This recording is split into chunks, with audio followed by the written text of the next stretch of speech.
Welcome to the CPR Business Development Podcast. This is the steps of CPR.chart in the descriptions. Click the link in the descriptions to access your free copy of the Steps of CPR checklist. Okay, let's jump right in. We're doing a deep dive today into the fundamental actions of cardiopulmonary resuscitation, CPR. And we're using a great source for this, a video from CPR Business Mastery called The Basic Steps of CPR. Our mission here is basically to break down the essential steps from that video, give you a clear sort of roadmap for those first critical moments. And that roadmap is just so important, isn't it? I mean, these aren't just things to know, they're practical actions. Yeah. Things the source really highlights as potentially life-saving until the pros get there. Exactly, foundational stuff. Yeah. So the source gives us this sequence, right? Checking the scene first, then looking at the person, Right. calling for help, doing the actual compressions and breaths, and maybe using an AED if one's around. It all flows logically. It has to start with safety, though. The source is super clear on this. Check the scene first. Is it safe? For you, for them. That's non-negotiable.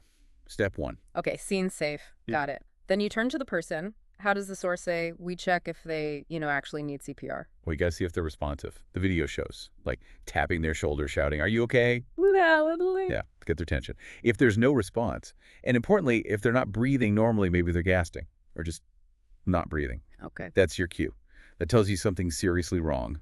Time to act. So unresponsive, not breathing right. That sounds like the moment to call 911 or whatever the local number is. Immediately, the source says, get help moving now. If you're alone, you call.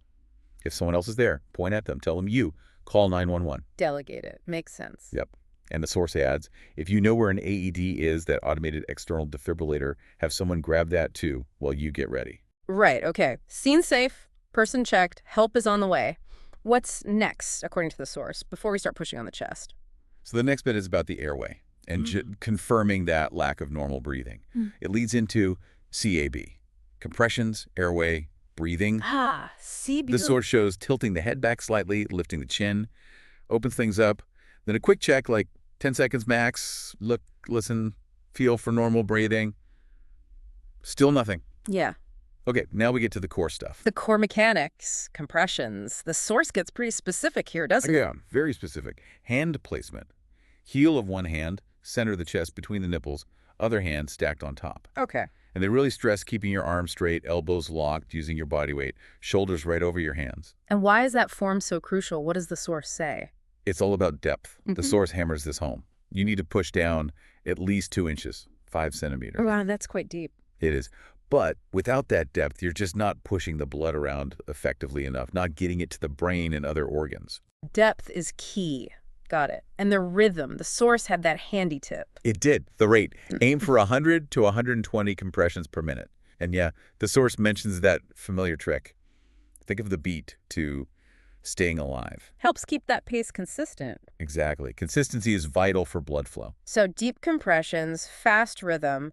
When do the breaths come in? So after 30 compressions, the source says give 2 rescue breaths, pinch the nose closed, make a good seal over their mouth with yours, Okay. and give a breath just about 1 second long, just enough to see the chest visibly rise.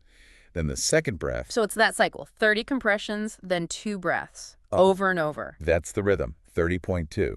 And the source points out, doing about 5 of those cycles usually takes around 2 minutes. You just keep that cycle going. What if that AED shows up? The one someone went to grab earlier. Right.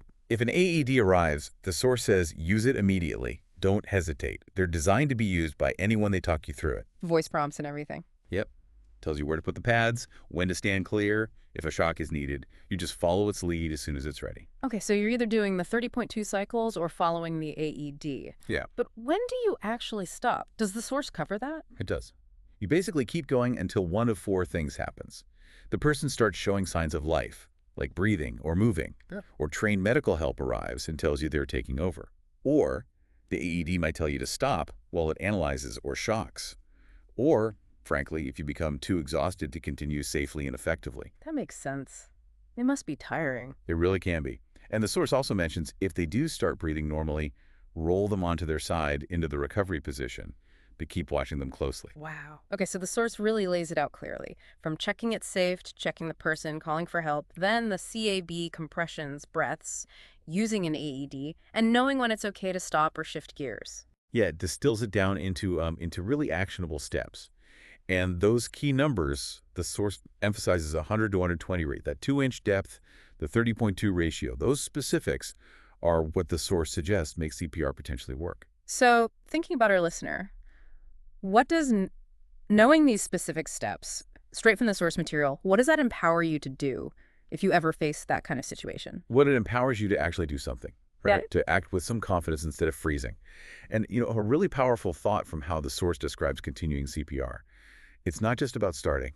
It's the commitment. The commitment. Yeah, the commitment to keep going cycle after cycle, maintaining that effort, that rhythm, that depth until help arrives or something changes. Mhm. The source implicitly highlights that sustained effort, that physical and mental stamina required. It's a big deal. That sustained effort. Yeah, that's a powerful thought to end on. The sheer commitment involved. Thank you for joining the CPR podcast, and please subscribe, like, and comment so that we can continue to make more like this. Please leave a comment. We will see you in the next episode. Click the link in the descriptions to access your free copy of The Steps of CPR Checklist.